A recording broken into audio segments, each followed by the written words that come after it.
Lifestyle कशी आहे? आधी स्वतःची लाईफस्टाईल कशी आहे बघा. तुम्ही लवकर उठता का?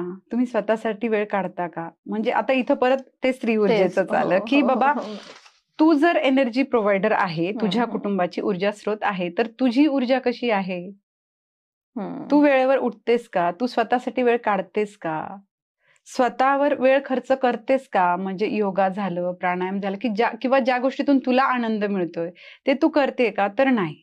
कारण तुला ही धावपळ आणि ऑफिस आहे, मुलांचे डबे करायचे, ह्या धावपळीमध्ये तू स्वतः प्रेमाला कुठेतरी पारखी राहतेस. स्वप्रेम ज्याला म्हणतो आपण. की स्वतःची ऊर्जा तू जाणतच नाहीयेस. तू सगळ्यांना देत देत जाते आणि मग तू रिकामी राहते. म्हणजे माझ्या प्रत्येक पॉडकास्टचा विषय असतो की स्त्रीचं आरोग्य, मेन त्या गोष्टी. कारण तिकडे दुर्लक्ष होतं. मग आधी तिने काय केलं पाहिजे? कुटुंब संस्था टिकवण्यासाठी ती जर कणा आहे कुटुंब व्यवस्थेचा, तर तिने आधी स्वतःवर लक्ष दिलं पाहिजे.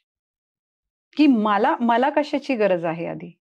मग स्वतःच्या गरजा परिपूर्ण झाल्या, तिने स्वतःला जाणलं, स्वतःच्या गरजा परिपूर्ण झाल्या की मगच म्हणजे स्वतः जर भांड भरलेलं आहे तरच ते दुसऱ्यांना देऊ शकतो. बरोबर. तर मग इथे तिचं काय काम आहे की बाबा आपल्या मुलांसोबत आपला संवाद कसा होतोय, मुलांचा वडिलांसोबत संवाद कसा होतोय, मुलं दोघं असतील किंवा मुली असतील, त्या दोघांचा संवाद कसा आहे, ते एकमेकांशी कसं वागतायत, शेअरिंग केअरिंग हे तुम्ही शिकवण्याची गोष्ट नाहीये, पण ते बघतात ना.